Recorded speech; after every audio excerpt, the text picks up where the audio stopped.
अरे बहुत गंदा आदमी था, मर गया। इससे अच्छी देश के लिए और कोई खबर ही नहीं हो सकती। अरे यार, ये तो नाथूराम गोडसे से बड़ा गद्दार है। नाथूराम गोडसे जी ने महात्मा गांधी की हत्या की थी। ये तो उनकी विचारधारा को निरंतर पिछले 6 साल से मार रहा है, महात्मा गांधी की हत्या कर रहा है। इसके पीछे अगर देश का कोई नागरिक चिंतन करता है तो मैं समझता हूँ वो राष्ट्रद्रोही है, गद्दार है। अरे ये लोग अभी आप देखिए इनके साथ क्या क्या होता है। इनके साथ कुदरत करेगी।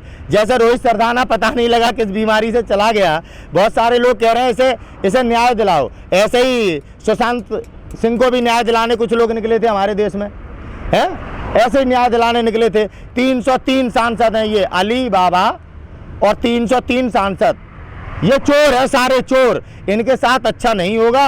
और जब जब इन लोगों में से किसी के साथ ऐसा होगा जो रोहित सरदाना के साथ हुआ है तो देश में खुशी ही मनाई जानी चाहिए। अमित शाह जुमलेबाज आदमी है। 15 लाख खाते में डालने की बात करके कहते हैं वो जुमला था। तो ये जुमलेबाज आदमी है, तड़ीपार आदमी, अपराधी है। दुर्भाग्य तुम्हारा और हमारा कि वो आज देश का गृह मंत्री है। वो पार्टी ने बहुमत का दुरुपयोग कर एक झूठे को और एक लुटेरे को देश दे दिया हाथ में। आज देश उसकी कीमत चुका रहा है। हाँ, लेकिन ये बात आपसे हम निश्चित तौर पर कह देते हैं कि बंगाल में किसी भी सूरत में भारतीय जनता पार्टी सरकार नहीं बनाएगी। 20 सीटें इनकी आज रुझानों में देखी मैंने शुरुआत से ही कह रखा है कि 35 से 40 सीटें भारतीय जनता पार्टी ले सकती है। वो भी जब उन्हें चुनाव आयोग ने सहयोग किया है। मैंने वहाँ रहकर देखा है कि चुनाव आयोग ने किस प्रकार से एक तरफा भारतीय जनता पार्टी को पूर्णतः सहयोग किया और दूसरी तरफ ममता बनर्जी के ऊपर अपने संवैधानिक पदों की ताकत का बल प्रयोग करके उनकी आवाज को दबाने का प्रयास किया। कल आप अपनी आंखों से देखना, सरकार दीदी की बनेगी। किसान आज अपनी जिम्मेदारी निभा रहा है। मोदी जी अपना काम भूल गए। मोदी जी देश चलाने आए हैं। अंबानी अडानी जी को दुनिया का सर्वश्रेष्ठ उद्योगपति बनाने के लिए मोदी जी प्रधानमंत्री बने हैं। आज देश के प्रधानमंत्री को गोद ले रखा है उद्योगपति अंबानी और अडानी ने। ये देश का दुर्भाग्य है। और आज देश के जो प्रधानमंत्री हैं वो अंबानी और अडानी के व्यक्ति हैं, वो हमारे देश के प्रधानमंत्री नहीं है। किसान बिल है जो, उस पर नाम किसान का है, लेकिन वो बिल तो आपके उद्योगपति अंबानी अडानी को लाभ देता है। अंबानी अडानी ने गोदाम कैसे बना लिए?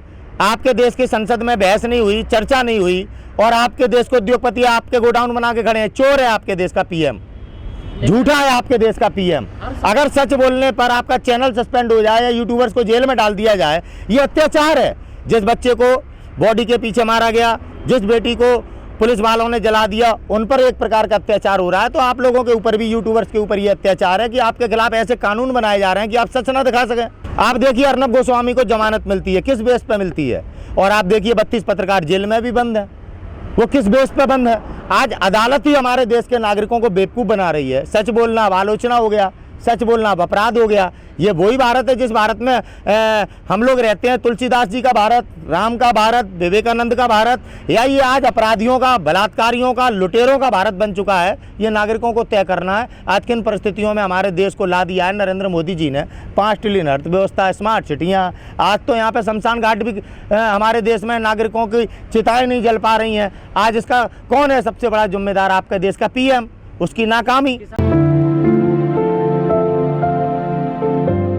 मोदी जी के अत्याचार देख रहे हैं, हासिल तो कुछ नहीं हुआ। एक ही मांग को लेकर बैठे हैं, जो आपने काले कानून बनाए हैं वापस ले लो। सरकार हमारी बात सुनने की बजाय चुनाव लड़ने में व्यस्त है। सरकार हमारी बात सुनने की बजाय जनता पे अत्याचार कर रही है। सरकार हमारी बात सुनने के बजाय तरह तरह से देश को गुमराह करने का प्रयास कर रही है। और इसके अतिरिक्त हमें क्या मिला? कुछ नहीं। हम तो अपनी मांगों को लेके आज भी बैठे हुए हैं। सुन तो रही है सरकार कह रही किसान हवा में बात करते हैं। ऐसा है, सरकार ने हमारे साथ वार्ताएं की।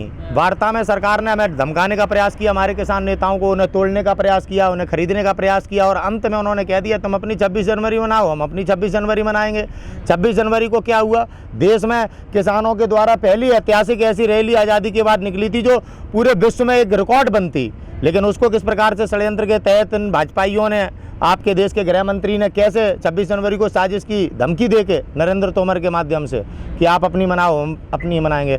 आप लोग देख रहे हैं वार्ता के नाम पे किसानों से धोखा, देश से धोखा किया। क्यों माने हम बात? आप अब ऐसे आइए, क्या हमें अपने देश में, अपने देश के लोकतांत्रिक पर्वों को मनाने का अधिकार नहीं है? क्या 26 जनवरी देश का किसान नहीं मना सकता? पहले भी तो जब देश आज़ाद हुआ था तो ट्रैक्टरों से ही तो रैली निकली थी। कौन सी टैंकरों से रैली निकली थी? यहाँ पे हमारे देश के किसानों ने ही तो रैली निकाली थी जब पहली 26 जनवरी मनाई गई थी। तो हम मना सकते हैं, लेकिन सरकार अपनी नाकामियां, जो सरकार का चरित्र है उसे छुपाने के लिए सरकार षड्यंत्र कर रही है। देखो आज देश की क्या हालत है। एक हॉस्पिटल में बच्चा अपने पिता की बॉडी मांगता है। ठीक है, कोई भी कारण है, आज देश में कोविड-19 का प्रकोप है, बॉडी नहीं देने की गाइडलाइन है, तो इसका मतलब ये थोड़ी है कि आप उस बच्चे को मारेंगे और पुलिस प्रशासन खड़ा हुआ है सामने। सीएमओ ऐसी हरकत कर रहा है।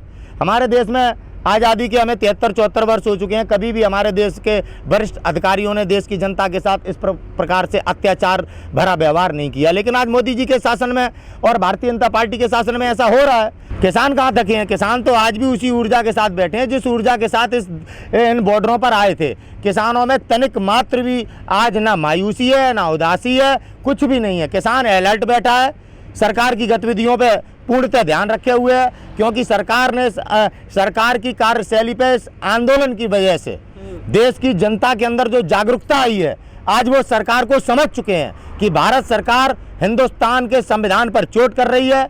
भारत सरकार देश के नागरिकों के अधिकार छीनकर इस देश को गुलामी की ओर ले जा रही है। आज हर पढ़ा लिखा व्यक्ति, हर देश का समझदार नागरिक इस बात को समझ चुका है। उसकी सबसे बड़ी भूमिका है किसान आंदोलन।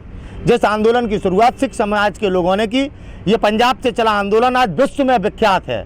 आज विश्व में इस आंदोलन की चर्चा है। भारत के कोने कोने में आज किसानों के आंदोलन का सहयोग किया जा रहा है। यहाँ तक कि भारतीय जनता पार्टी के लोग करते हैं। सत्यपाल मलिक ने किया, राजनाथ सिंह जी सपोर्ट करते हैं, तमाम और नेता हैं भारतीय जनता पार्टी के। जो आंदोलन का नतीजा निकलेगा, अभी आंदोलन चल रहा है, आप लोगों को समझना पड़ेगा।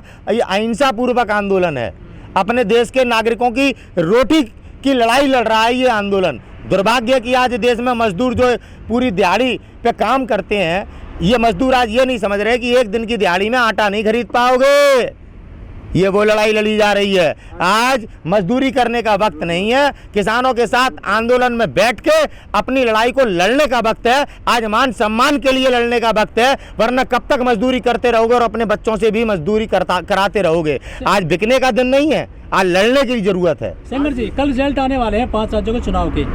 यदि बीजेपी जीत जाती है बंगाल और असम में, तो आपके किसान आंदोलन पे क्या असर पड़ेगा? देखिए, मैं आपको बता दूं, बीजेपी जीते या हारे, इससे किसान आंदोलन पे किसी भी प्रकार का प्रभाव नहीं पड़ना है। लेकिन अमित शाह तो कहते हैं कि 200 पार जाएंगे हम। वो हर चुनाव में कहते हैं 200 पार और 2/3 बहुमत। उनकी बकवास है ये। चुनाव लड़ने से पहले देश को बेवकूफ इसी प्रकार से बनाते हैं। नहीं, वो उनकी बात सच्ची होती है। 300 कहा था उन्होंने केंद्र में।